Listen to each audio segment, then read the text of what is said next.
Right. Good evening, everyone. I'd like to welcome members, officers, and members of the public watching at home to this Finance, Audit and Risk Committee. This committee plays an important role in the overall governance of the Council. Good governance has many benefits, including helping the Council to make effective decisions, improve performance, and be able to respond to risks and opportunities. Can I invite the committee clerk, Amy Cantrell, to explain how proceedings will work and confirm that officers in remote attendance are present? Can I just check the following officer who is joining remotely can hear me? Jessica Hargreaves. Yes, I can. Lovely, thank you. If a member wishes to speak, they should use the speak button located on the microphone unit. The mic will turn green. The chair will then invite you to speak. The mic will then turn red and you can begin. When requested to vote, voting is done via the yes, no, abstain buttons on the microphone unit. Details of how members voted will be shown on the screen around the room, and the results will be visible on the YouTube stream. In the event of a tied vote, the chair will have the casting vote. Are there any questions before we start? No, I will hand back to the chair then. Thank you, Amy. Item 1, apologies for absence. I've received apologies for absence from Councillor Stephen Patmore and Councillor Vijaya Pupalasingham and Councillor Dominic Griffiths. Having given due notice, Councillor Ralph Muntzer will be substituting for Councillor Patmore and Councillor Nigel Mason will be substituting for Councillor Pupalasingham. Are there any further apologies? Councillor Brown. I think Councillor Ward said he might be late, depending on the A1M. Yeah, no.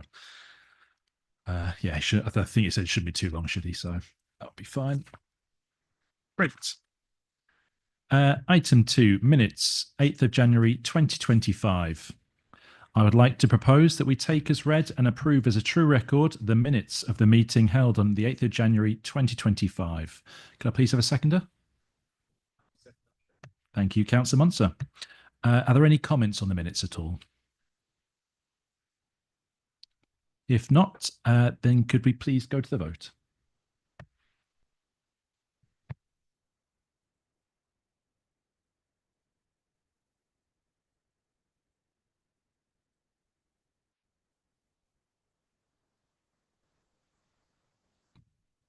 That vote is carried.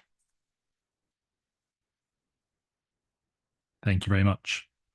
Item 3, notification of other business. No other business has been notified. Chair's announcements.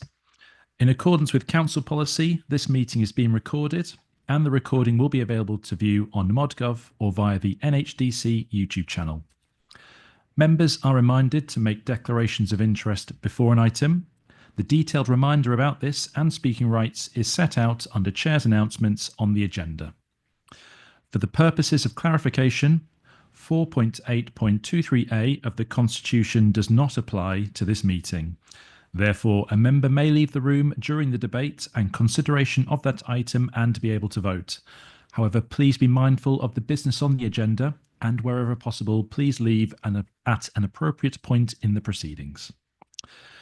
I have agreed to the following changes to the order of the agenda since publication, which will now be in the following order. So it'll be agenda item 9, followed by agenda item 8, followed by agenda item 6, and finally agenda item 7. Public participation. We have no public participation this evening. So we'll now move on in the rearranged order to agenda item 9, Annual Governance Statement 2023-24 and Action Plan for 2024-25. Hand over to Georgina Chapman to present. So this is us bringing the final version of the annual governance statement for 23-24 to this committee for approval. So SIPFA issued guidance last year to indicate that the AGS should be approved immediately before we approve the statement of accounts for the same period. And so the local audit backlog is the reason why we're in 2025, but we're bringing you the AGS for 23-24. So the draft version was sent to the shared internal audit service, the shared anti-fraud service, and also KPMG to give them a chance to comment. And the draft was also brought to this committee in June of last year, where an amendment to the wording in Principle E was suggested.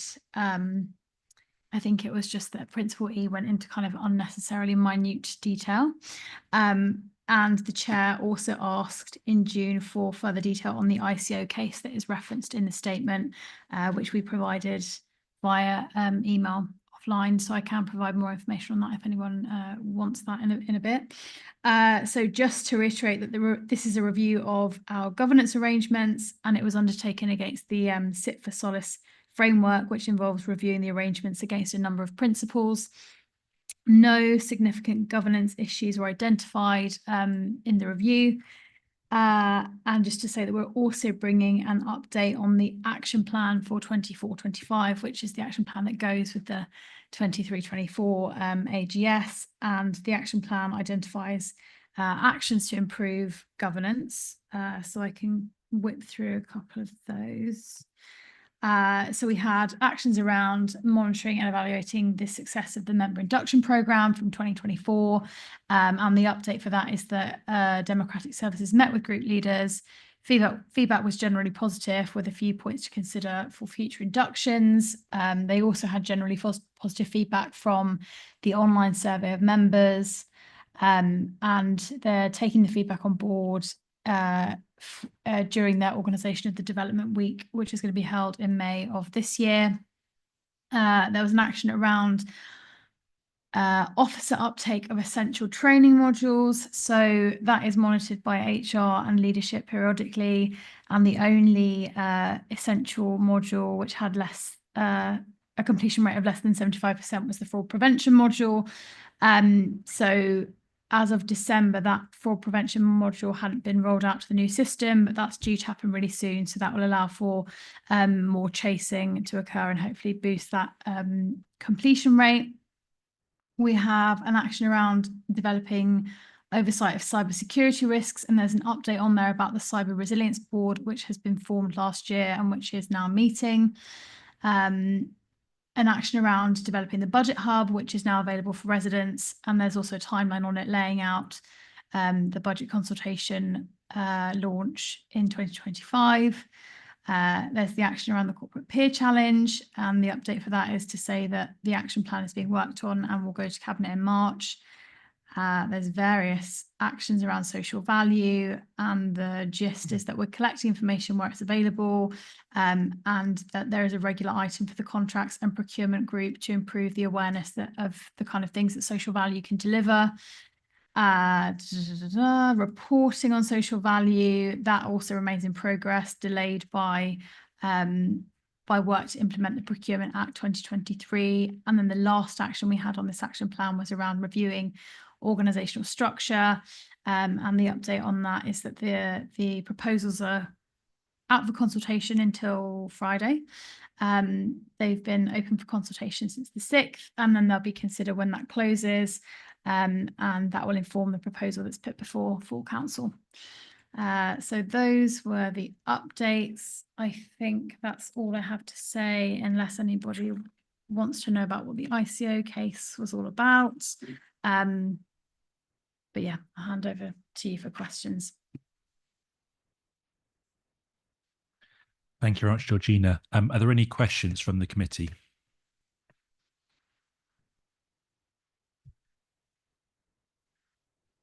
I mean, if not, I'd just like to say thank you again for sending that information through, and for taking on board the comments from last time in the edits. But if there's nothing else in the committee at all, then the recommendations are 2.1, that the committee is recommended to approve the amended AGS and action plan at Appendix A.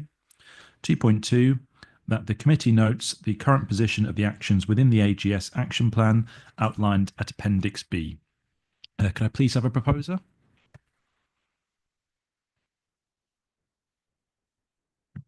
I'm happy to propose. Thank you, Councillor Brown. And seconder? Happy to second. Thank you, Councillor Bartois. Is there any debate from the committee at all?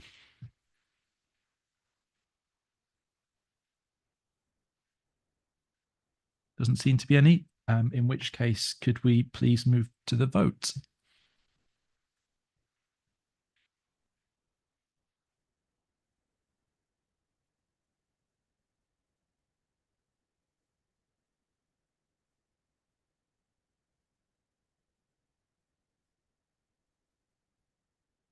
That vote's carried. Thank you very much. Thank you, Georgina.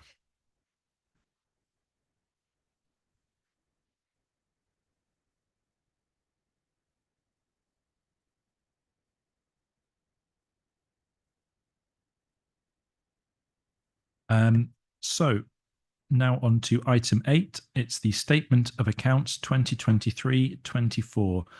I believe handing over to Jessica to present the KPMG annual report.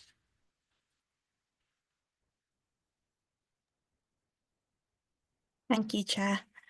So the first document I'll talk you through is our ISA 260 report, which summarises the findings from our 23-24 financial statements audit for the Council. The key points to highlight is that we will be issuing what we call a disclaimed audit opinion for the 23-24 financial year. The reason for this is driven by two factors. The first being that the Council also received a disclaimed opinion in 22-23 on their financial statements, meaning it is difficult for KPMG to gain assurance over the Council's opening balances, particularly in relation to the balance sheet and the reserves statement. The second reason for the disclaimed opinion this year is due to the short period of time between the backstop date implemented for the 22-23 accounts, which was December 2024, and the backstop date implemented for the 23-24 financial statement year end, which is the 28th of February 2025. Therefore, there's been insufficient time for KPMG to complete a full financial statements audit for the 23-24 financial year end. However, we have been able to undertake some detailed testing within the financial statements, and the balances we have been able to audit are detailed within pages 3, 4 and 5 of the ISA 260 document. So we have been able to complete testing over parts of the Council's income and expenditure balances reported in the accounts. We've performed audit procedures over the cash and payroll figures, as well as completing full audit procedures over the LGPS pension scheme balances, including the net pension surplus figure and deficit figures recorded in the Council's financial statements. Our ISA 260 document highlights our audit procedures in relation to the 4 significant risk areas that we identified for our audit. As a reminder, these are consistent with the significant risk areas we presented in our audit plan to the committee previously and are detailed on page 7 of our document. So we have not been able to complete full audit procedures in respect to the significant risks around valuation of land and buildings, valuations of investment property or management override of controls. As I've just mentioned, we have been able to complete full audit procedures in respect to the valuation of the pension post-retirement benefit obligations. Alongside our financial statements audit, we do complete our value for money audit as well. In this area, there are two opinions that we can issue. The first is no significant weaknesses, which is a positive opinion, and the second opinion we could issue is significant weaknesses, which would be a negative opinion. We're happy to say that our audit has concluded with no significant weaknesses in the Council's arrangements for value for money, so that is a positive opinion, and we'll be stating that within our final audit opinion in the financial statements. The ISA 260 document on pages 21 to 23, do explain how KPMG is resetting or assisting in resetting and recovering the local government audit market, and what our plan is to move forward to a full financial statements audit for the Council in the near future. But it will take a bit of time to recover that from the previous disclaimed opinions that have been issued. Within the document, we do highlight some recommendations that we have raised as part of our audit. And we have also highlighted a couple of misstatements that we identified from the audit procedures that we have completed, which management has elected not to correct for those misstatements in the financial statements that are presented later on the agenda.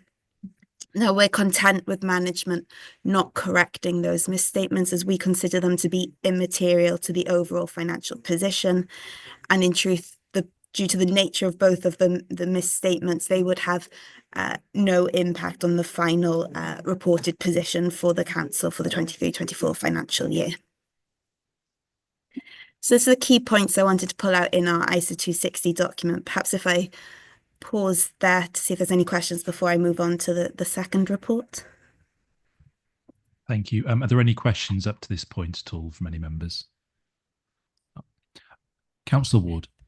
Yes, thank you for the report. I guess I'm just curious to understand your comment around a bit of time before we get out of the disclaimer position, particularly given if the disclaimer for this one, the 23-24 we're looking at now, is partly driven by the previous disclaimer from 22-23. How do we get out of the disclaimer vortex? That's not an accounting term, I assume, but you know what I mean. Yeah, I do. So this position is not unique to North Herts Council. It is facing a number of local government institutions across the UK, but effectively the key issue is around the reserve statement for the council. So because the previous income statement, I&E statement, wasn't fully audited, that has an impact on the balances sitting in the reserve statement.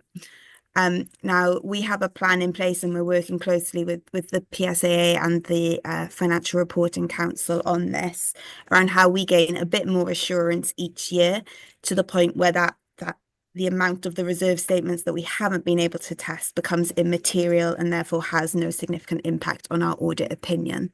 So we do expect that the next financial statement, year 24-25, will have a disclaimed opinion, but we'll have been able to complete the vast majority of our audit work, moving to looking at potentially 25, 26, 26, 27, perhaps, where we move back to a full clean audit opinion. So it is just about that, the reserves element, and how much of that has not been audited from a materiality point of view. Councillor Ward. It's very clear. Thank you. Any further questions at this point? I think, Jessica, back to you then. Thank you. So the second document from us is our auditor's annual report. So this document does become a public-facing document and is required to be published alongside the council's financial statements on the website. So what this document does is provides a more comprehensive, a more brief overview of the results of our financial statements audit. So you'll see that a lot of the commentary in there is consistent with the findings of our ISA 260, as well as providing a more comprehensive overview of the results of our our value for money audit. So on pages 11 onwards of the document, we have detailed the overall findings from our value for money audit, both the positive elements that we've identified, as well as some of those areas where we have raised recommendations. But as I've said before, the recommendations are all best practice recommendations. So we do overall consider the processes and policies in place at the council to be effective in securing value for money. We will finalise this document alongside completing the financial statements audit, and we are on track to have completed those audits ahead of the 28th of February backstop date.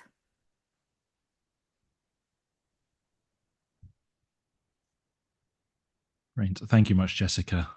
Councillor Brown. Thank you. On page 11, the value for money, you've identified some risks of significant weakness under improving economy, efficiency and effectiveness, but then you've said that actual significant weakness has not been identified. Can you just please explain that? Thank you. Sure. So as part of our risk assessment procedures, we did identify some concerns perhaps around the staffing levels within the council. We did identify that the volume of vacancies and turnover within the council was higher than what we would expect and compared to some of the council's peers. So we flagged that as a significant risk for our audit, which effectively meant we wanted to go away and do some more testing and understand how the council was mitigating that. So we did undertake some additional procedures, which are detailed on page 19 of the report. And ultimately, we were satisfied with the mitigations the council was putting in place. So whilst we do acknowledge that those staffing levels are still perhaps lower than desired with the volume of vacancies, we did consider that there are sufficient mitigations being put in place to address that, and that it had been flagged on the council's risk register and was being actively monitored and considered at relevant SMT meetings, etc.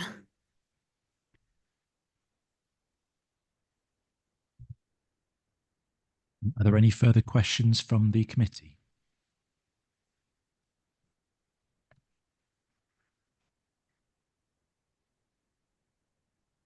If not, then thank you much, Jessica, for presenting tonight.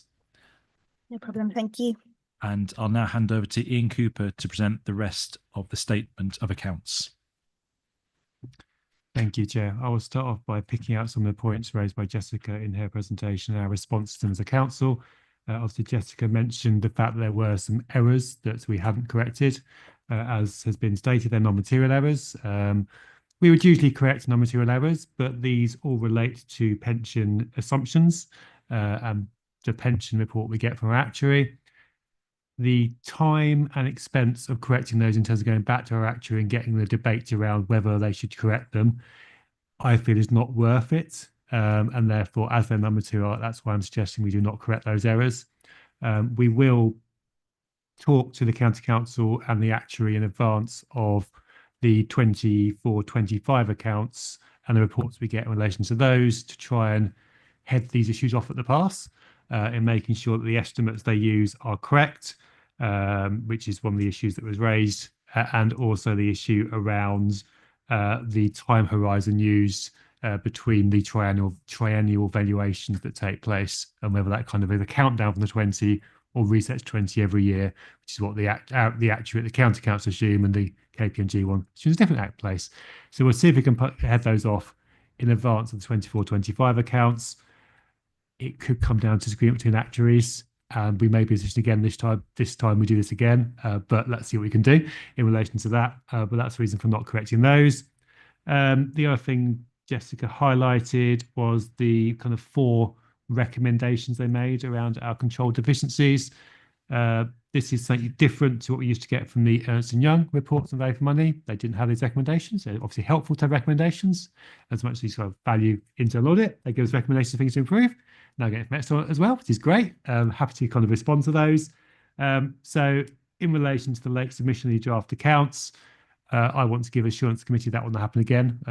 It was a kind of a combination of factors that led to that. It was the delayed audits from the previous years. It was implementing a new finance system, and then it was waiting for what we thought were better information from actuaries in terms of pension reporting. Obviously, still some gaps because we've just seen happening for this year, this period's accounts. For next year, instead of looking at the 24-25 accounts, I will say we've got everything in place to not having that situation again, and we will get our accounts published by the deadline, which will be the end of June for the 24-25 accounts. Looking further through the IT policies, I've spoken to the service director for customers, and she assures me that all these are in train. So those policies that I mentioned will be produced, and therefore that issue will go away. In terms of the contract compliance review, that came out of an internal report. We've sent that internal report to 2 members of the committee at the time, and there was an action plan in place, and those have all been delivered in terms of the actions against that. So happy that we've kind of taken measures to address that. We'll keep it on our radar, but we've taken measures in that case. Member compliance, completion of training, I think is a ongoing issue, but we do work with our member training champions, with our group leaders, to try and push forward the importance of training, and we'll continue to do so. I don't will ever get to 100% or perfection there, but we'll do our best. And I think in terms of the induction program for the 2020 after 2024 elections, really helpful. And we've obviously now got a 4-year cycle to continue to push that training every year across that 4-year period. So I hope we'll get better results out of it. So that's what I wanted to pick out from our response in terms of the council response to that report from KPMG. In terms of what you have in your document pack, you also have Appendix A, which is the statement of accounts. This starts as base the version we first provided to KPMG, which is the audit. This is also the version we put on our website as our draft accounts. Obviously, KPMG have highlighted the areas we haven't corrected in terms of differences, errors. We have corrected other errors in the accounts. Those are mostly casting differences where things are £1,000 out here or there, and sort of just adjusting text to kind of where KPMG have asked for more information. And in that document, anything highlighted with a green highlight is stuff we have changed since the draft account version. So that's why you've got some green highlights across there. But our plan is to publish the version as attached without the green highlights as our final version of the accounts. It will have a couple of things added to, well, one thing added to it is to have an audit opinion added to it. So we're waiting for KPMG to issue their final audit opinion that goes into the front of the accounts, which will go in there. That is a fairly standard format, and you'll have seen that in previous accounts we've produced as well. So I don't think that should delay the decision in terms of the accounts for that. What we also highlight in the cover report is the process we've gone through to get to producing these accounts. As a background, this has been mentioned previously. There is the backlog in terms of local government audits and the backstops to try and address that. So this is why we've got the 23-24 accounts before you this evening, given that end of February backstop date. And we did publish our draft accounts, albeit, as you've already commented, late, but we did publish them, put them on our website as required by legislation. We advertised a public inspection period as required by legislation, and we received no one who wanted to inspect the accounts or made any comments to our auditors in that process. And having gone through all that, we've now ended up with the accounts that are before you. The only other bit that is missing is that usually KPMG would provide us with a management representation letter, which would be signed by the chair of the committee. Again, that is a fairly standard document that is pretty similar each year, but KPMG is doing more work around what that looks like with a disclaimed opinion. So my proposal is that you essentially delegate a final version of that to be signed by the chair rather than having to see that document itself, which will then allow us to make sure we meet that backstop date of the end of February without having to put another meeting in the calendar. As I say, a fairly standard format report, but just some tweaks to be right for the disclaimed opinion. So yeah, you're being asked in recommendations to sort of note the reports from KPMG, approve the statement of accounts in 2.2, and that bit around the delegation, essentially around the management representation letter in 2.3. Thank you, Ian. Any questions from the committee? Chair, if I may, I was just going to come in and just say if it provides members with assurance in terms of the management representation letter, we will be requesting our templated letter for disclaimed audit opinions. So there won't be any specific representations we'll be asking for North Hertfordshire Council. So just to hopefully provide some assurance there as well. Thank you. Councillor Brown. Just to check that I understood correctly, the green highlighted bits are going to be removed. Is that what you said? Yes. Sorry.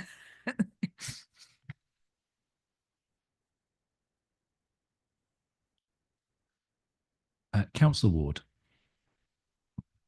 Thank you. Just a question probably for Ian around the management response on some of the control deficiencies that you outlined you're tackling. I noticed in the KPMG report it's just got red TBC there from management. Does this get updated and reissued with the response of what the council's doing about that, or because obviously this is public document, so how is this published and that's it, or does that get updated?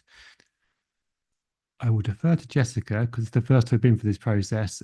We did agree that I would give an overview at the meeting of what we were proposing to do with the response, but I'll ask Jessica if she can respond around exactly what happens in terms of whether there was a written response as well, or if just record the minutes of this meeting. So we would require a formal written response from the council, and then we would reissue the final version of that document. So the ISA 260 document isn't required to be published unless, of course, it was requested through a freedom of information request. It is just the annual auditor's report, so the AAR document, that is required to be published. Again, we will issue a final version of that alongside our audit opinion.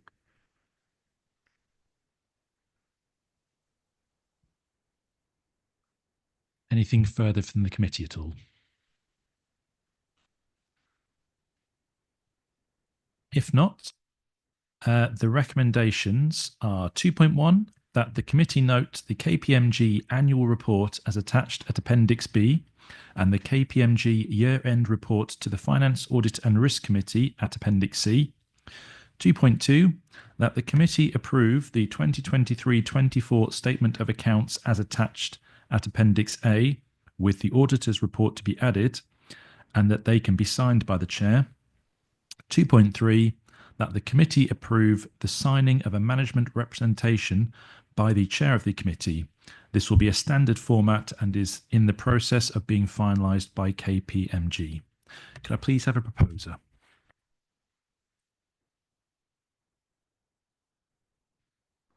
Councillor Mason, thank you. And a seconder. Councillor Partois, thank you very much. Is there any debate from the committee?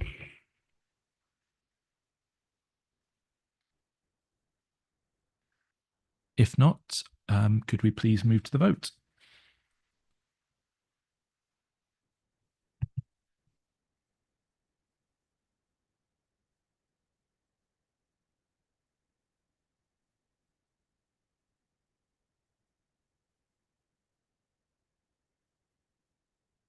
That vote is carried.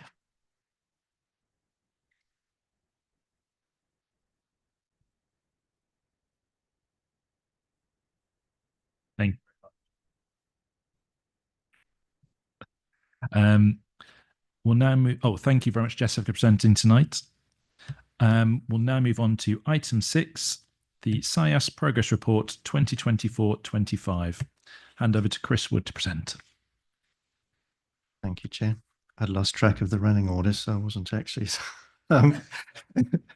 anticipating being next, but there you go. I've got the right document on screen now. Got to get my head straight around this. So page 17 is where I'm looking at first of your pack. Help if I have some glasses on because I can't read that either. Couple of updates as we go through, I think, is the best way of approaching this. Some of you will have had the purchasing cards final audit report this morning, so that will appear in the next update report in March. Those of you who are substitutes will have not received it this morning. And we've also issued another interim report in the public sector decarbonisation scheme since this table was put together. Updates to the 2 high priority recommendations are contained in Appendix D. As I'm required to by professional standards, have to tell you about amendments to the audit plan that you approved at the start of the year. So the UK Shared Prosperity Fund audit's been deferred to 25-26, will form part of that plan, and is being replaced by an audit on performance indicators, which has just commenced. The couple of things to note more generally. You will have noticed our performance figures, as I've been warning you might be problematic as far back as November. But if traction's been gotten, three more draft reports went out on Friday, which has driven up the audits delivered so far to draft to about 60%. Each audit's worth roughly 5% in this plan. And a couple more audits have reached that quality review stage before the draft reports is issued. So progress on delivery has improved again. And our billable days have crept up from the 71% reported here to about 77%. So yes, it's in the fourth quarter, as is often the case when we have a bit of our bubble, traction is good again, and the plan is looking on track for delivery, if not by the 31st of March, certainly by the time we do our annual assurance opinion. And I think I'd probably leave it there. Those were my main remarks before taking any questions. Thank you, Chris. Are there any questions from the committee at all?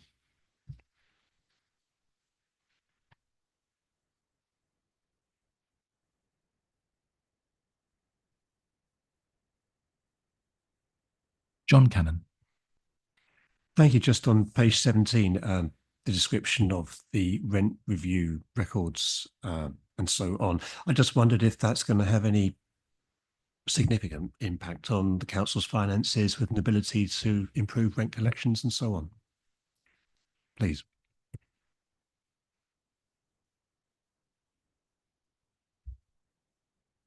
I'm going to look in Ian's direction.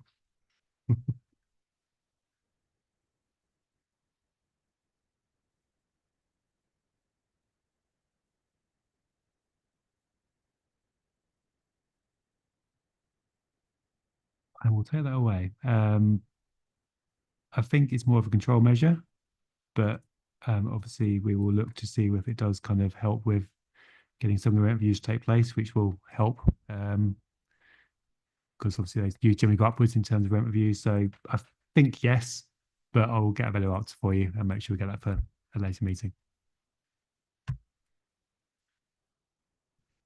Thank you. Council Ward. Oh, thank you. I was just curious to understand what the rationale was behind the change in the original audit plan that's documented in 2.7. Is it, I was inferring, it sounded like it was because of the issue highlighted in the corporate peer challenge, and therefore you thought that was more important to focus on with management. Is that the right inference, or was there a different reason? Not sure if Ian wants to come in first. Yeah. It was partly around resources in relation to supporting the UK SPF audit and problems there in terms of getting the right staff to kind of be available for it. Although actually it makes sense, we can still deliver the UK SPF one in time that we can learn lessons from the sort of the period that's completed in terms of UK SPF for the next year allocations for 25-26. And yes, in terms of the peer challenge, it did identify some stuff around performance management, and that's not kind of having performance indicators to drive improvement enough. So I wanted, because that's obviously peer review comes in, is quite summarised and quite a short statement on that. I thought I'd get SIAS in. They do it through their BDO partner to kind of look at what we're doing and look at what others are doing and have a look at whether, are we measuring the right things in terms of performance indicators, and are our targets good enough in terms of driving performance forward? And I thought that sort of external viewpoint from an internal audit function would be helpful in that respect, and therefore help to get us a better response to that peer review and make sure that was better targeted, given the kind of obviously inevitably quite summarised information you get from the actual peer review document itself.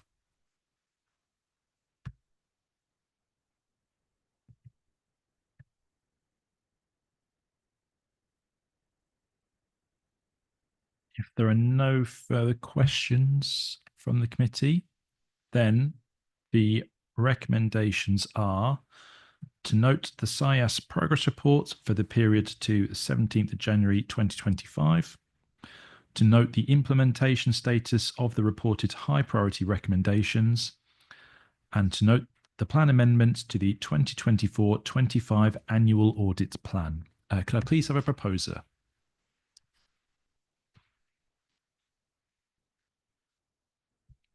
Councillor Ward. I'm happy to propose. Thank you very much. And a seconder. Oh, Councillor Bartos, I think you were just there first. Second. Thank you very much. Is there any debate at all from the committee?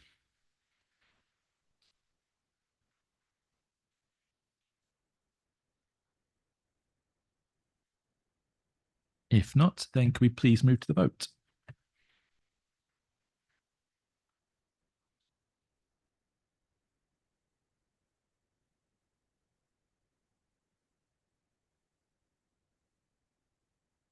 That vote's carried.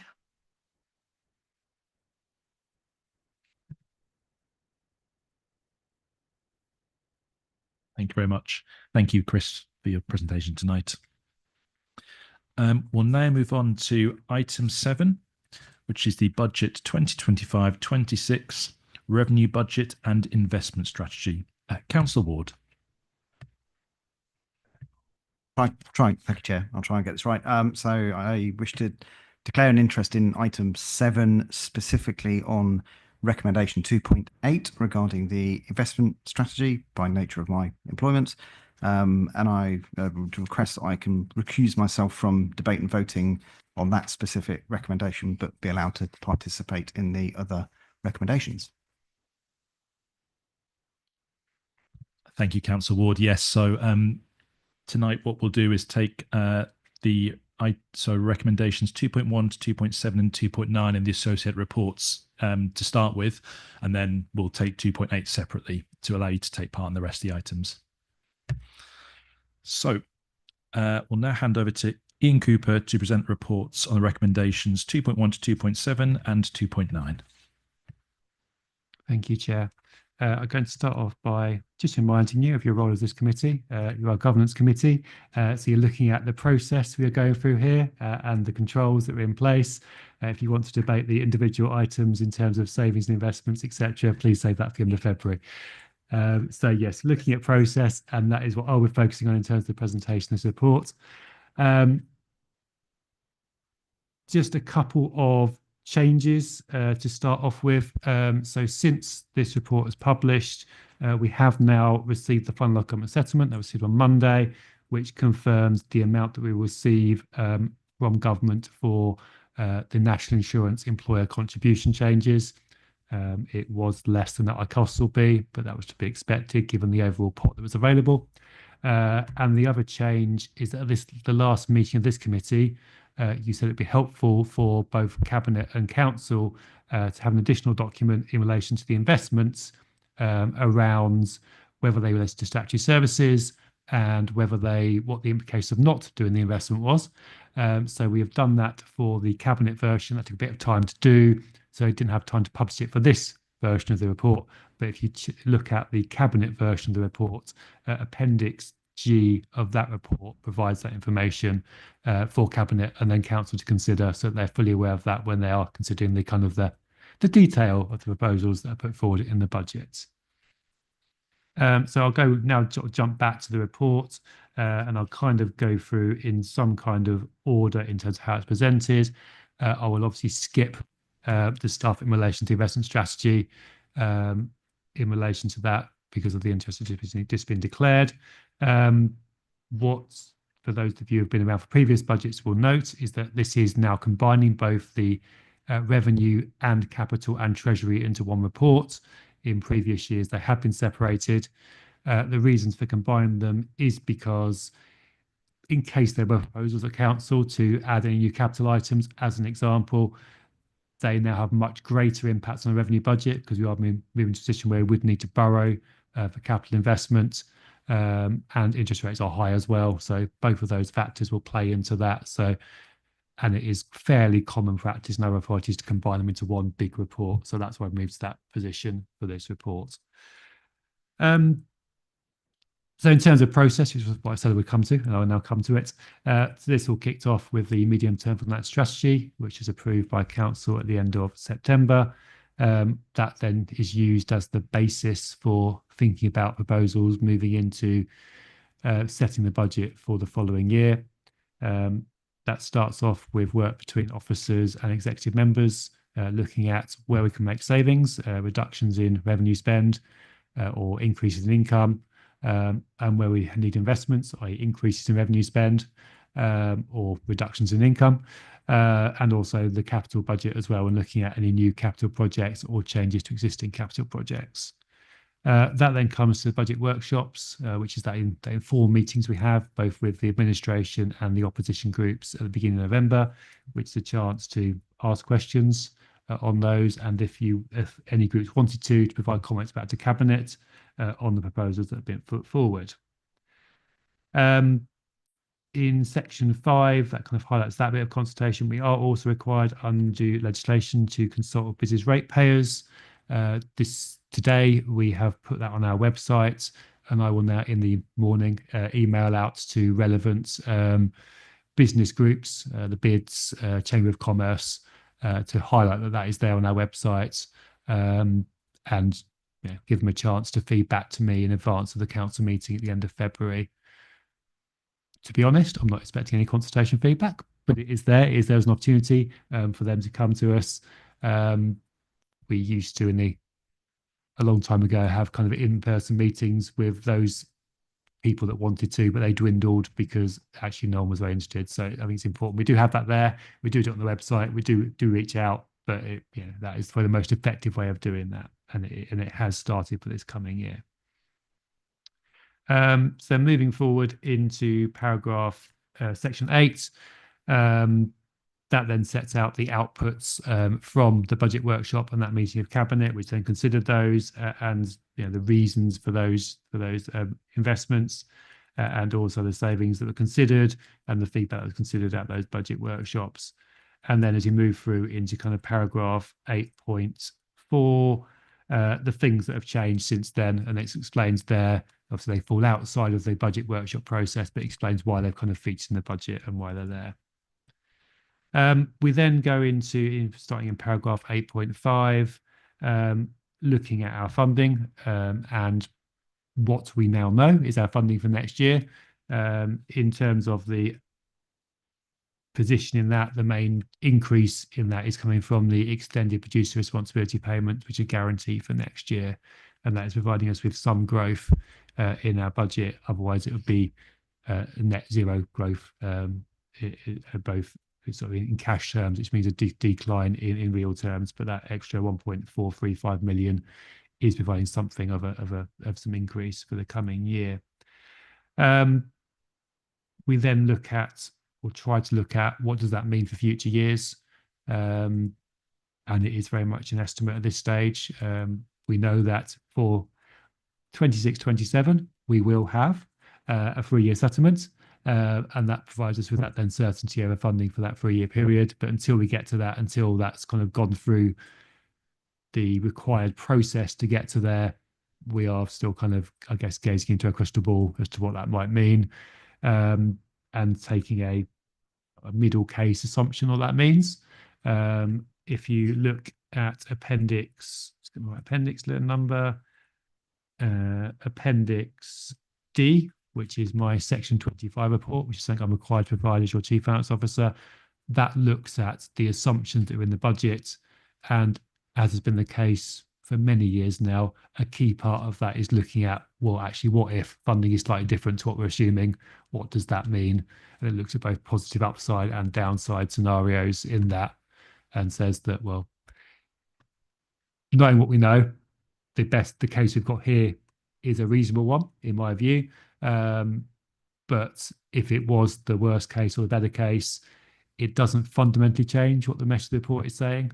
In the worst case, the savings target would increase, but not to such an extent, in my view, that it makes the budget unsound.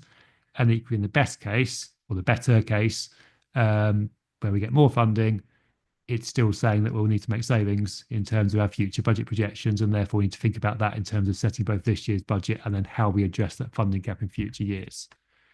Obviously, there's much more detail in section 25, and that's, I guess, an area where if you've got any questions, have to take them a bit, because that's an area where it's looking at kind of that risk and that governance aspect of it and making sure we've got that robustness in terms of setting a budget. If I then scoot back up through the report, after we looked at kind of our general funding projections, we then look at starting in 8.10 at position in relation to other grants we've got. They are generally sit in service lines, but where we know there's are issues in relation to funding there, then that means we need to consider that in terms of the budget. To pick out a couple of those, we know we've got the UK SPF money for 25-26. That gives us some scope for investment in the district within the confines of that grant. So decisions to be made about how that's used going forward. But we also know we've got things like the Healthy Hub funding, where there's some uncertainty over the terms of that grant in terms of the coming year and how we're going to respond to that. And picking out another one, the Domestic Abuse Safe Accommodation Grant was a specific grant. It's now been rolled into the general funding, so that's why they had to put pressure in to reflect that grant. That work's still happening, so therefore we need more money to basically put that back in, albeit it's kind of in the wash there somewhere. 8.12, the section there looks at our other reserves and where those sit, because those specific reserves do provide us with some comfort in relation to funding we can use for the purposes they're set aside for. The kind of main one to highlight is the MHCLG stroke business rates grants reserve, which we expect to sit at 6.4 million as at the end of March 25. That is, amongst other things, the accumulation of business rate surpluses that have been kind of accumulated over time. And we do, I am making the assumption, the point there, we can release a majority of that grant into the general fund to sort of support a still planned, but a reduction in reserves over time as we kind of bridge our gap in terms of getting into a balanced budget over the medium term. And that does support that in terms of £5.4 million towards that. We also comment on our relation on provisions. Our biggest provision is in relation to business rates, and that is where we've got appeals against business rates, and that is money we set aside in case those provisions come to pass, in case the appeals happen. We'd rather not have the provision there, as I've made in previous budget years. It would be nice to have that money either sitting properly in our funds or back with businesses, but there is a backlog in terms of dealing with those appeals in relation to business rates.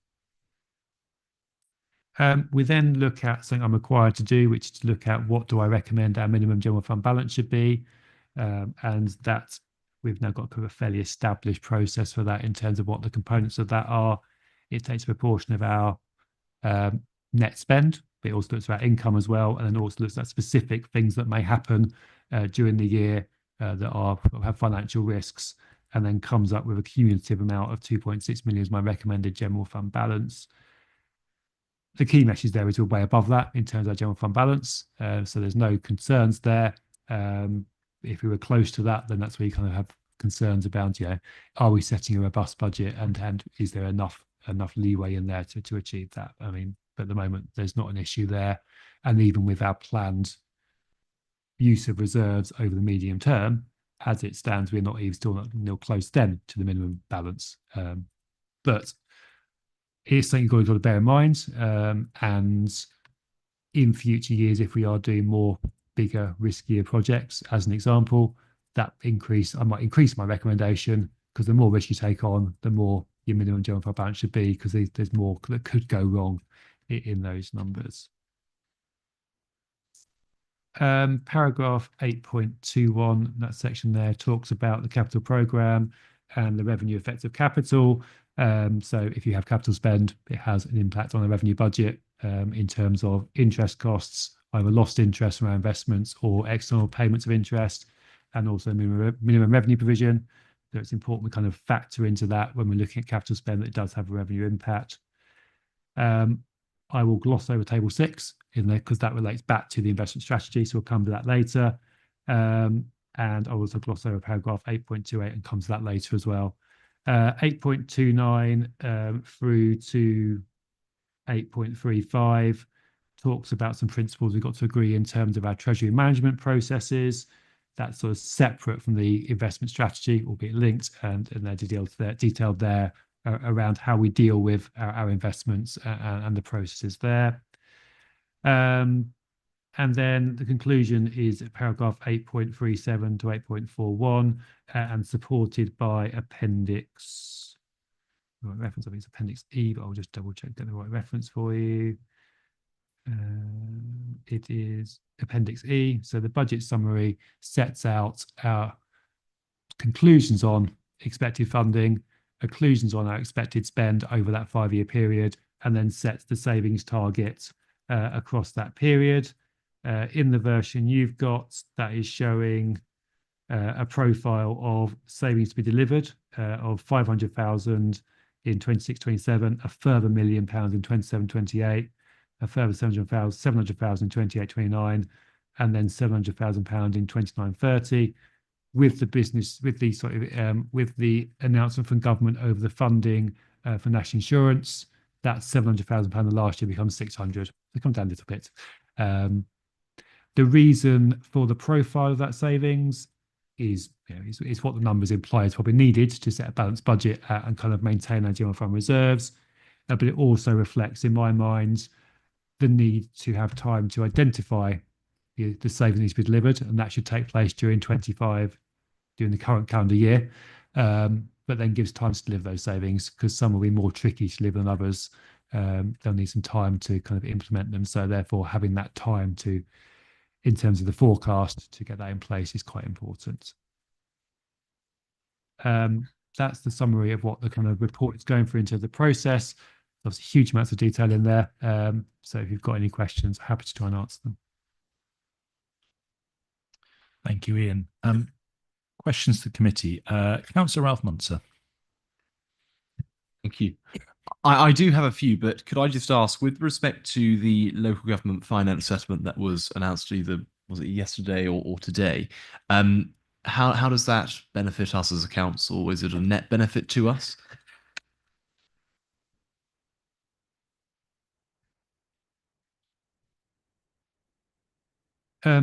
Well, compared to our previous assumption, which was we in the based on the draft assessment, we put 0 in for the funding from government for the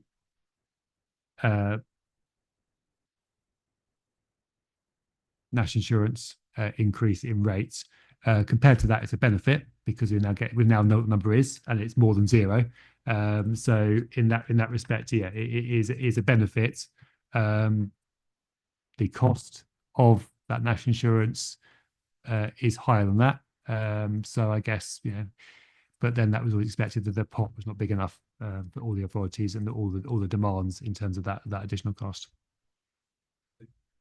Follow up on that, because I note both in R44 and R45 on the revenue budget savings and investments, if you add together the obligations and the burdens that government has imposed, it totals, I think, £406,000. So are we going to have to effectively be, well, did we get a net £406,000, or are we going to have to be subsidising that?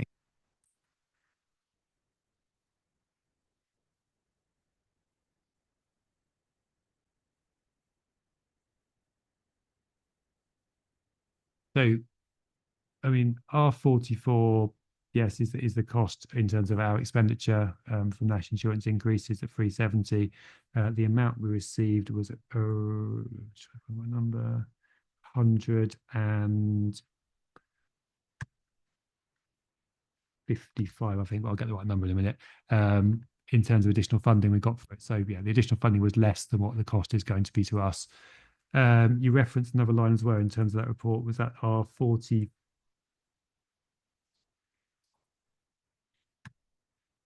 I mean, R43 is slightly different.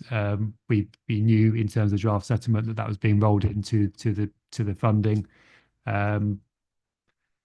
Yes, I guess it does create additional pressure because But then in the same way that, as we've seen for many years, the funding we get from government has generally not covered inflation and has generally not covered demographic pressures across different colours of government across that period. So we've seen many times that, you know, we have to live with the means we're given and have to react to that accordingly. Trying to make a political point. I'm simply sort of trying to better understand sort of, you know, how much we're going to be on the hook for and therefore how much we need to find within our budgets. But if I turn my attention away from that onto other aspects of the budget, there are still some gaps, still some things, both with respect to the savings and investments, which are TBC. Do we have any idea as to when we're going to be able to identify the savings and investments, the specific costs to the council, and then obviously the implications on budgets? Yeah, I mean, in terms of there's only 2 TBCs, both of them savings, so that is I guess a positive in terms of they're not going to make the budget worse. So even if they were 0 in the end, that would be still would not jeopardise the budget being set. In terms of the car parking income proposal, that will depend on the consultation that is due to take place around both the scope of what the charging regime would look like and also when it was implemented during next year. So obviously time to do consultation, time to implement it, etc. So that's why it's a little bit vague there in terms of what the impact will be. And in terms of the agency agreement for leisure, that was subject to a Part 2 report to both Cabinet and Overview Scrutiny, and sort of some of that's still confidential, and that's why it's TBC. At some point, we'll be able to kind of have got all that sorted, and that will not be confidential. We can probably put that up through assuming everything goes to plan, through the Q1 budget monitoring process. Thank you. Councillor Ruth Brown. Thank you. I was actually going to ask a very similar question about the NI, but it sounds like we budgeted nothing and got 155,000. Is that right? So we got more than we expected. So what I was going to ask was how good was our prediction and how much would it affect our budget? And I think you've answered that, unless you want to say anything more. Yeah, I'll clarify the number. It's 157,000 is what we've been awarded by government. I deliberately didn't put a number in at all for the first version of the report because I didn't know what number to end up with. There was an early estimate that was provided by some of the people who know more than me about these things, based on what government had said at the time. That turned out to be incorrect because it excluded everyone with housing revenue account and all the costs of staff in there. So the latest version includes that. The previous version also included some of the strategic authorities as well, and the fact that they've had some staff costs as well. So that kind of further spread the pot that was available. So yeah, I think we were expecting, in my mind, it was somewhere above 100,000, but probably not any more than 200,000. So because there's quite a wide range there, I knew it would be finalised by the time we got the final settlement. That's why I didn't put a number in. Just thank you. Just one more question. I think this might be a bit of a dumb question, but I'm just going to ask it anyway. So on the summary, Appendix E with budget summary, we've got the general fund totals, but you've also talked about specific reserves. They're on top of this, yeah? They're separate from the general fund. Is that right? Yes, they are separate. Yeah. The general fund reserve is a different reserve to the others. There are other specific reserves as well. But what it does show you in terms of that table, sort of the second line from the bottom, it does show the use of the MHCLG business rates grant reserve, because that is sort of a bit different from some of the other reserves. Whilst it was created by a particular purpose, its use is quite general and it can be used to support the general fund. Okay, so that's clarified that. So that's the only specific reserve that can really be used to prop up the general reserves. The others are sort of ring fenced, is that right? Or earmarked, or can't be redesignated in any way. They could never be used to prop up general reserves. They're specific to a particular service. It's a combination. So the table in the report, we go through all the specific reserves, does provide some commentary against each of them. Some of them are ring fence because they relate to grant money that came with conditions, and therefore we reserve because we haven't met the conditions yet. And when we meet them, we'll spend it on that particular purpose. Some of them we have chosen to set them aside for a particular purpose, and therefore we could decide at some point in the future we're not going to use that for that purpose anymore, and actually we use them to support the general fund. But in general, most of those reserves are quite small, particularly look at compared to that business rate reserve and the general fund reserve. So it's not a big amount of money that's sitting there ready to kind of use for a different purpose in general. Councillor Ward. Oh, thank you, and appreciate the time you put into this, Ian. So just a quick check in terms of assumptions on the reserves. I noticed on the specific reserves, page 40, there's a big list, but with some of them, you have the kind of forecast out to the end of this March or next March, and you say unknown. I'm guessing unknown's quite hard for Excel to add up. So how do you come up with a forward-looking overall reserves position? Do you just have to make some macro assumption across all those unknowns, or how do you do that?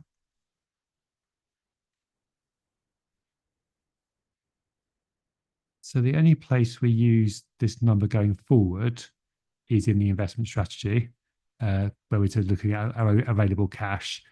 And because they tend to go up and down globally, across all of them, we just assume the same number, except for one we know we can use in them. So there's two reserves in there we're not going to make a big use of. So we've got the stuff we just talked about the business rate reserve. We've also got the waste reserve, which we'll use for the new contracts, mobilisation and vehicle costs, which is the sort of bottom of page 41, currently forecast at 3.178 million. We know we're going to use those, and in that forecast of cash balances, we know we incorporate those two. For the others, we assume they're broadly going to be about what they are at the moment, because we always get new ones popping up where we get new bits of grant money, which we actually new bits of cash. So we do make some broad assumptions around what they'll be. The purpose of this table is to kind of give you some confidence around what's going on in terms of those reserves at an individual level, and then we do make some different assumptions in terms of the total value of them going forward.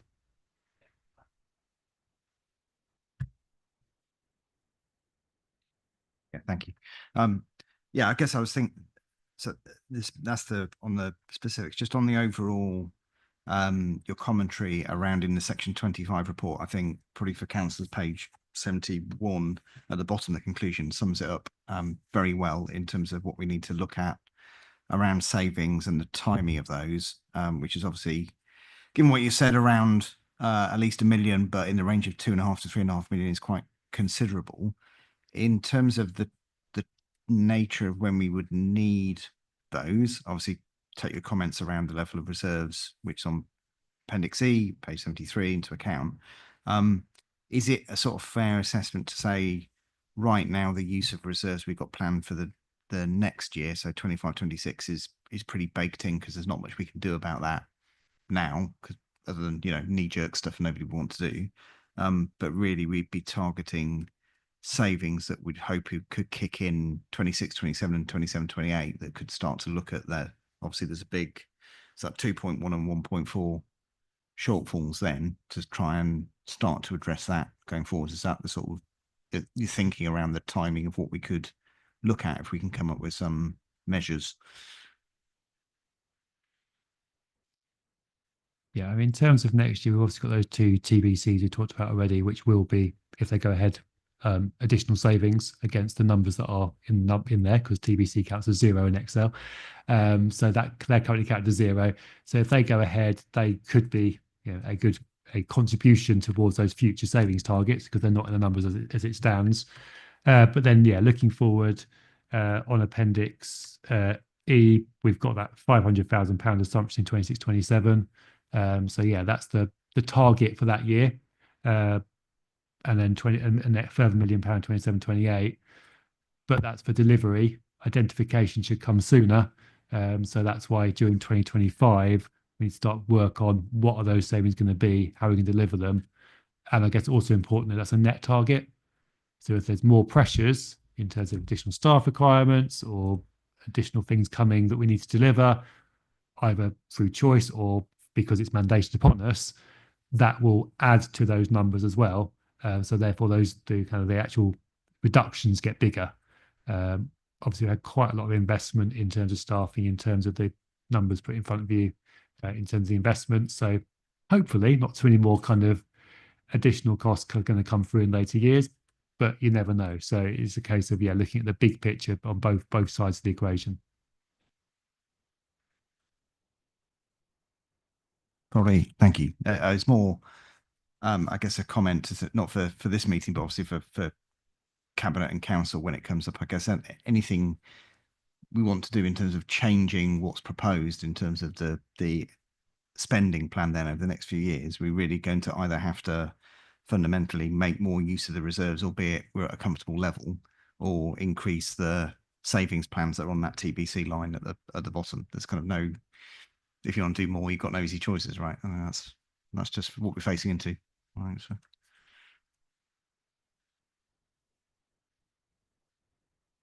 Yeah, fundamentally, yes. Yeah, we need to, well, subject to know what the funding is going to be in those future years, we need to have a trajectory towards a balanced budget, which means that in-year spend and in-year funding have to balance.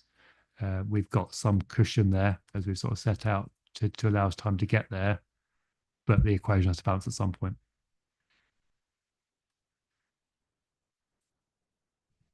Councillor Munster. Thank you. I think last year the overall net revenue, net expenditure, sorry, for this authority was about 19.5 million, something like that. So we're now proposing under this budget to take it to 22.8, let's call it, million. And then projections are, well, projecting that that's going to come down again. Could I ask why we have this specific spike, this peak in net expenditure? Is that due to the costs associated with the waste contract?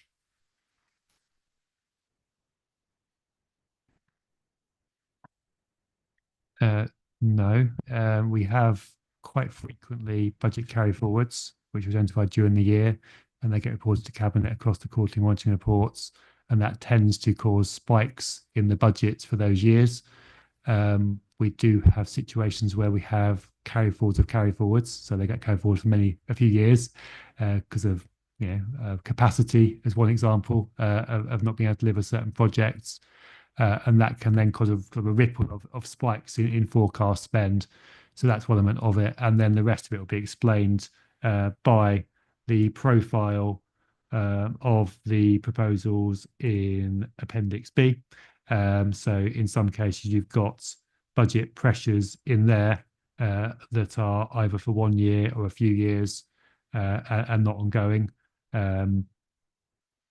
Given, particularly looking, I guess, at where we've got our, the big batch, I guess, from R20 through to R28, and then a few more further on as well, where we've kind of got some one-off revenue costs identified as part of the budget process. I do always encourage directors and managers, if they have got budget pressures, can they make them short-term ones? Because we have got reserves, and therefore we can manage them in short term and then not have an ongoing spend from them. That is good in terms of setting a longer term balanced budget. And they often respond to that in terms of some of these investments here where you've got kind of that initial spend, but then it then tails off because they've kind of thought of ways to get over these kind of problems in the sort of in that kind of creative way.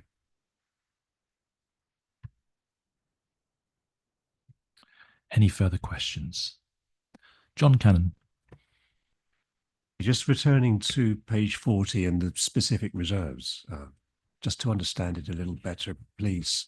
Some of these reserves are forecast to reduce over the next 2-year period.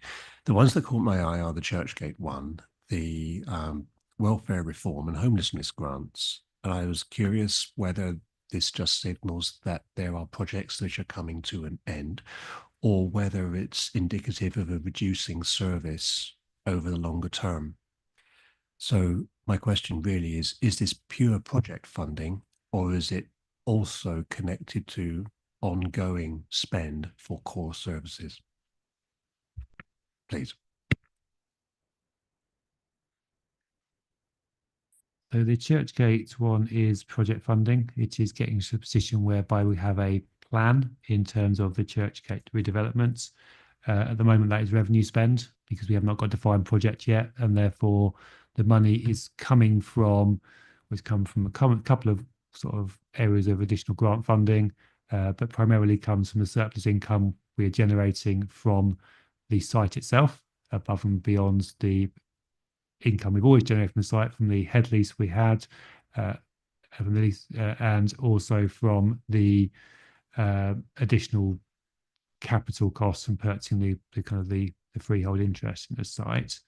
That is subject to some uncertainty because obviously it's dependent on the tenants there at the time and them paying their rents, etc. So that's why it's unknown in terms of the forecast, and we're trying to sort of flex the spend to react to what we've got available, but obviously still trying to deliver the project at the same time. That was the Churchgate one. You did mention two more. You know what they were, and I'll try and give you a commentary on them.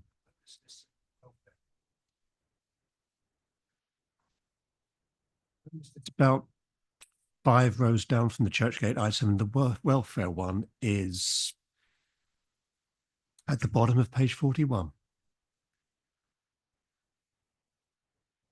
So the homelessness one is specific projects that the money's gone into a reserve for. We do have additional grant, as is highlighted on the other tables, for homelessness on an annual basis as well, which is an increase in grant. So it's a sort of separate historic grant in relation to homelessness we're spending on specific projects, and that's the trajectory of that spend. And that has been reported to Cabinet around how that grant's being used.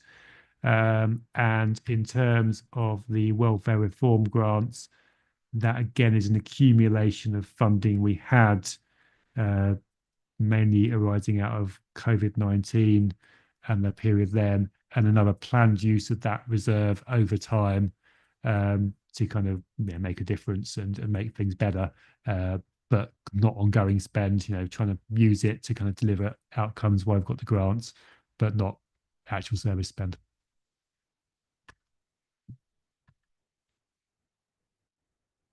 Thank you. Any further questions? If not, then we will go to the recommendations. So, recommendations that finance, audit and risk comments on the budget process, assumptions and risks contained within this report in the context that Cabinet recommend to Council that 2.1 notes the position on the collection fund and how it will be funded.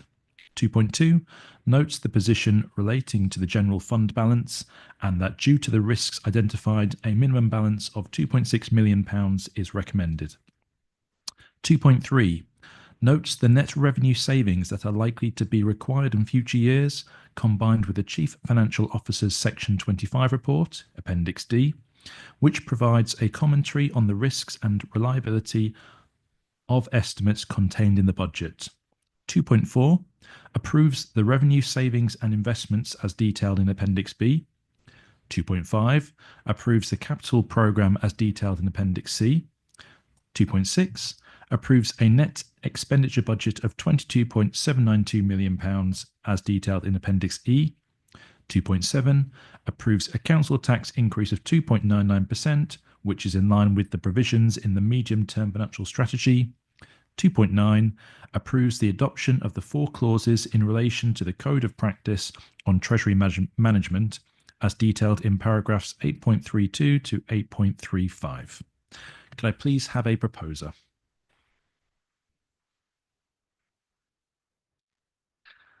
Councillor Brown. Happy to propose. Thank you. And a seconder?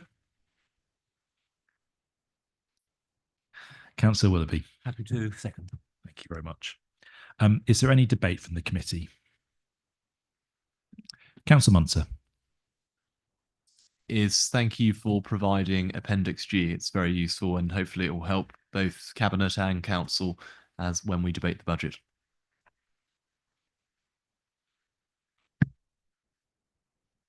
If there's no further debate, then could we please move to the vote?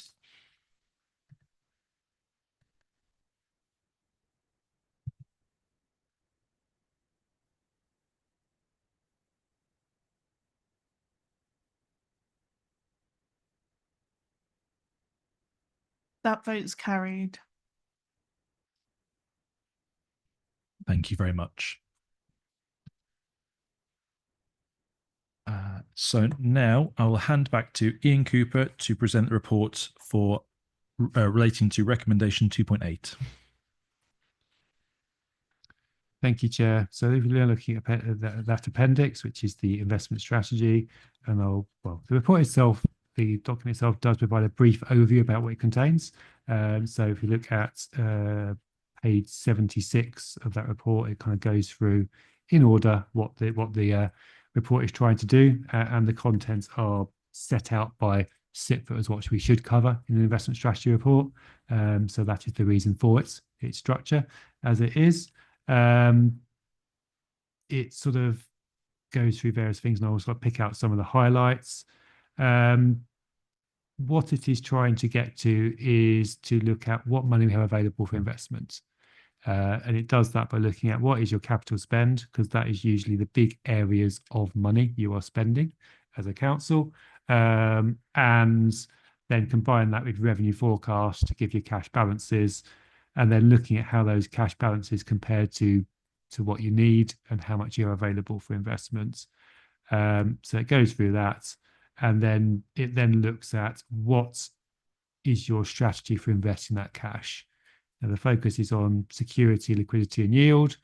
Security being making sure you get your money back, liquidity being making sure you get your money back when you want it, when you need it, and then yield is the interest you earn from it.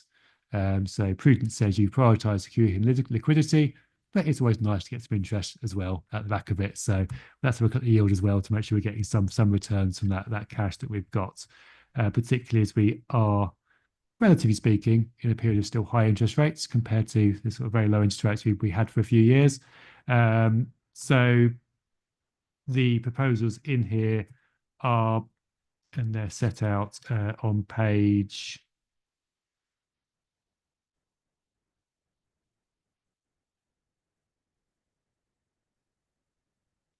what page number for you?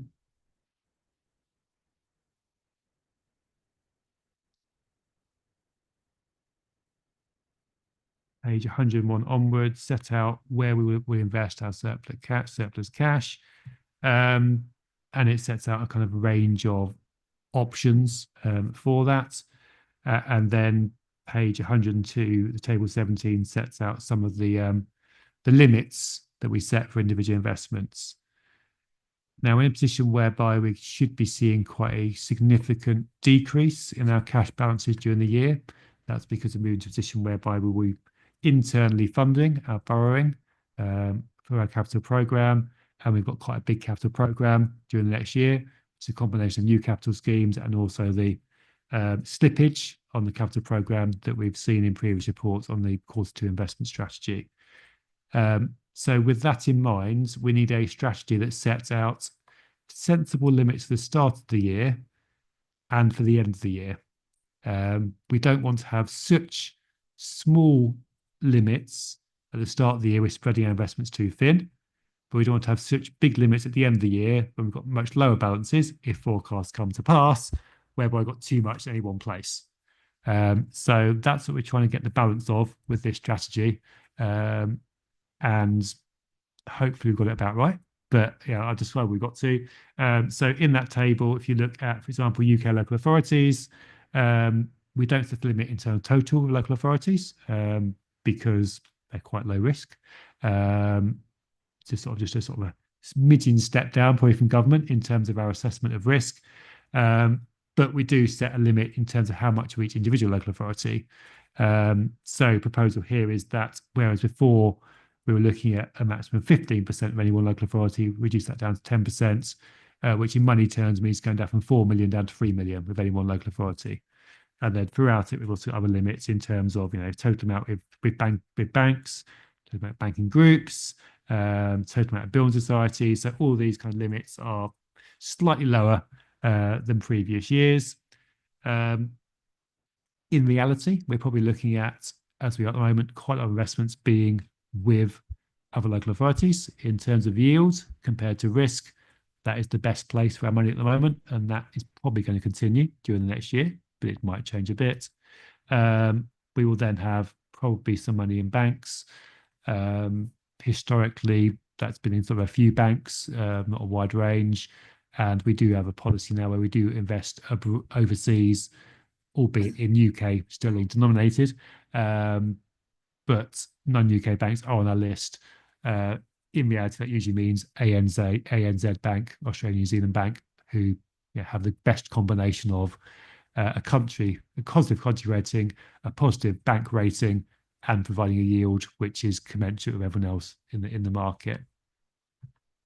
So yeah, that's the kind of area of risk in terms of trying to get that strategy right, where I guess kind of this committee may review about whether we've kind of got that balance right. We do have some things on the bottom there which we're unlikely to use. So we've got UK property funds, which we're unlikely to invest in because of the long-term nature of them and the fact that our balances are declining.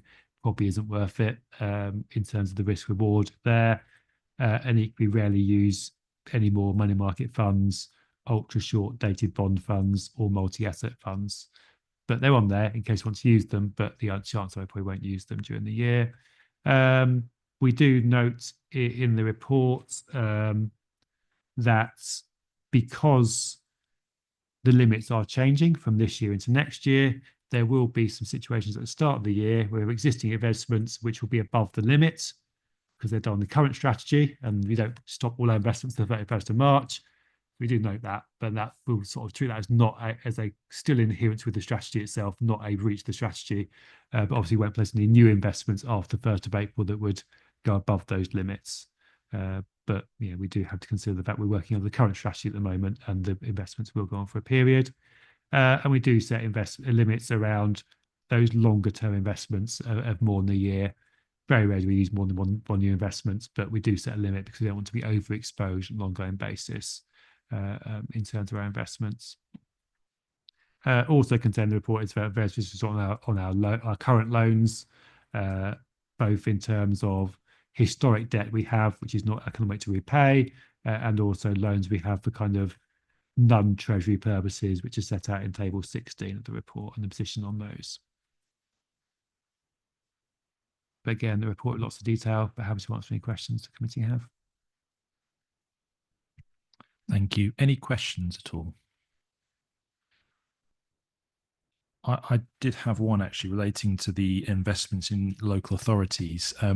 Given that we're in the position now, I think it's being confirmed today that there will be a number of authorities disappearing in their current guise and merging in the next year or two. Given that situation there, has that had any effect on the thinking around where to invest in terms of those local authorities, and would that reorganisation have any effect on the expected yields to be returned at all?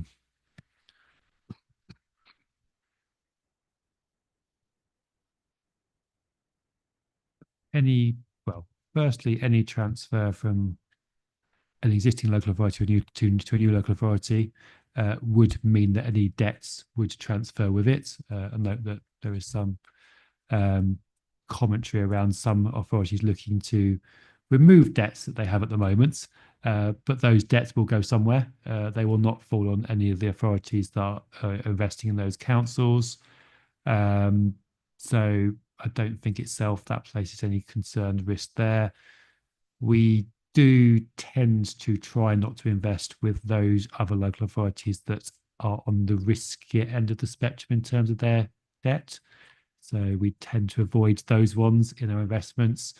And also all of those proposals around new authorities will go through a kind of a shadow period, etc., before they actually be implemented anyway.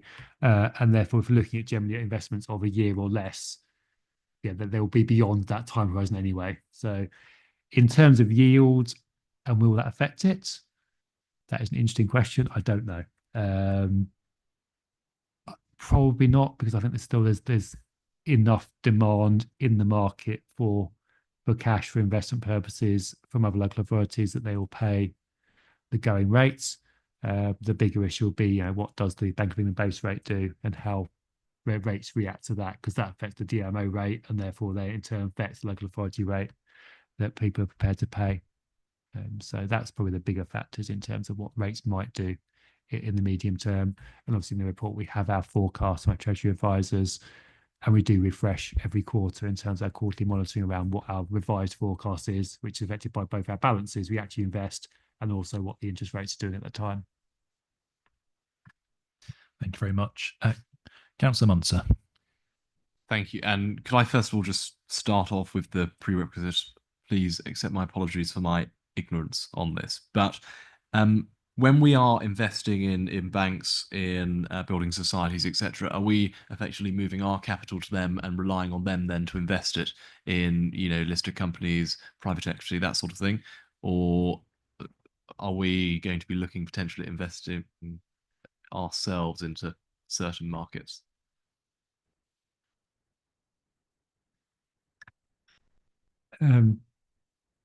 So in terms of banks and building societies, we would give them money, a loan to them essentially, and they would give the money back to us with the interest at the end of the period.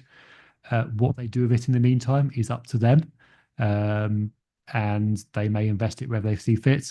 We would not get involved in that. That would be their choice. All we're doing is getting back the interest at the end of it, and that's where we look at the underlying quality of the bank itself and the credit ratings of the bank, because that's what's driving it, not what they're investing it in. Their investment policies are their own. In terms of would we invest in shares? No. That would fall outside the Treasury strategy in terms of the level of risk and the spread of risk. Albeit we do have some products in there. So the ultra short dated bond fund invests in ultra short dated bonds, as the name implies. So yeah, that is looking at a fund that is spreading that risk across a number of bond funds. And equally, money market funds are looking at money markets, and therefore that's kind of things like shares and those kind of products kind of bundled into one basket, again spreading the risk. So you're not investing in one particular share, because that would not be an appropriate way of investing our funds. Councillor Brown. Yes, just to follow on from that. So we do consider how green and how ethical they are, but only up to a point. From what I've read in here, that the opportunity for green and ESG is that kind of a measure of ethics, so environmental, social and governance. So we might decide as a council that we didn't particularly want to invest in companies or building societies that were investing in fossil fuels, for example. But you're saying in this paragraph that they're harder to access, but that we would give them preference if there was no other difference. Is that correct? And does that apply to ethics as well as green issues? Yeah, so when we get information from our Treasury advisors, we do get in that there are various banks and other financial institutions which will offer ESG type products.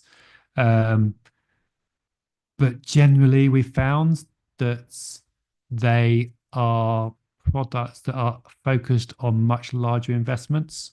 So they might have a minimum access requirement, say £4 or £5 million. That's above our thresholds in terms of accessing them. The other issue generally is that it's quite easy to invest in UK banks, UK building societies and other local authorities. There's kind of an established market for those. Where you're looking at some of the, I guess, while still legitimate in our strategy, more obscure banks and products on offer, they're generally quite difficult access requirements. You've got to fill out the forms to get to them. Generally, by the time you've done through all that, it's probably not worth the effort involved. But we still do consider it. So they're difficult to access. That's the problem. I'd love to say, yeah, we'd invest in all the ESG products around. They're very limited and they're quite difficult to get hold of. And actually, at the moment, most of our investments are local authorities, which obviously can't really offer an ESG equivalent. They are local authorities. They're obviously in their own right trying to keep to their goals that they want to do. A lot of them have climate change emergencies, etc. So that's where most investments go at the moment anyway. So kind of that's then off the table in terms of consideration. But if in that situation, we would prioritise ESG products.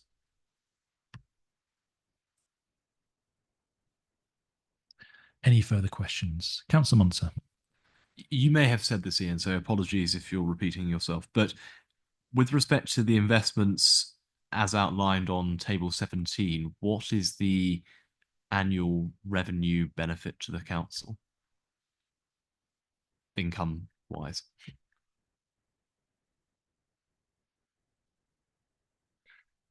So if you look at table 19, which is on page 104, that takes our forecast balance in the year, average balance, and therefore creates, based on our Treasury advisors' advised interest rates, what we forecast our interest earn will be in each of those years. So for 25-26, we're forecasting 825,000. Our previous forecast in the last budget was 606,000, so that is an increase, and that then features through into the revenue reports in terms of the list of savings and investments. That difference is then factored through. That will be affected by both interest rates during the year. If they stay higher, returns get higher.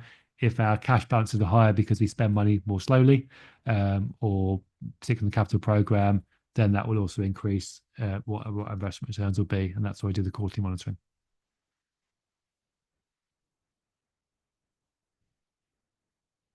Anything else from the committee?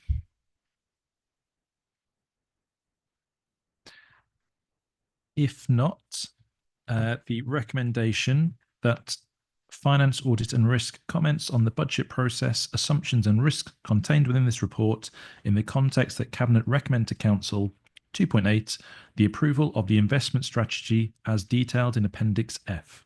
Can I have a proposer? Happy to propose that. Councillor Bartwas, thank you very much. And a seconder.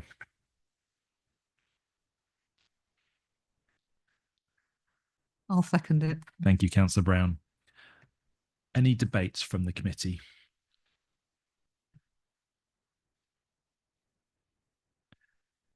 If not, could we please move to the vote?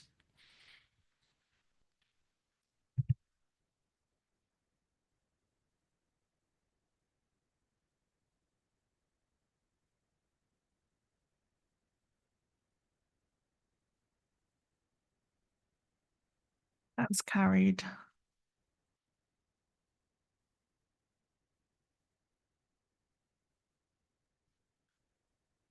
Thank you very much.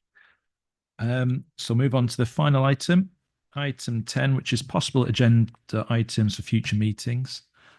Just if anyone does have anything particular they'd like to raise at this point for consideration at a future meeting. I think off the top of my head, we have one more this year, and then obviously reset again for the calendar in June. Again, if there is anything that you think of afterwards, please do get in contact with myself, with Ian, and yeah, we'll make sure that's ready for consideration at a future date. If there's nothing else, then the time is 8 minutes past 9. Close the meeting, and our next meeting is on Wednesday, the 12th of March. Thank you all very much.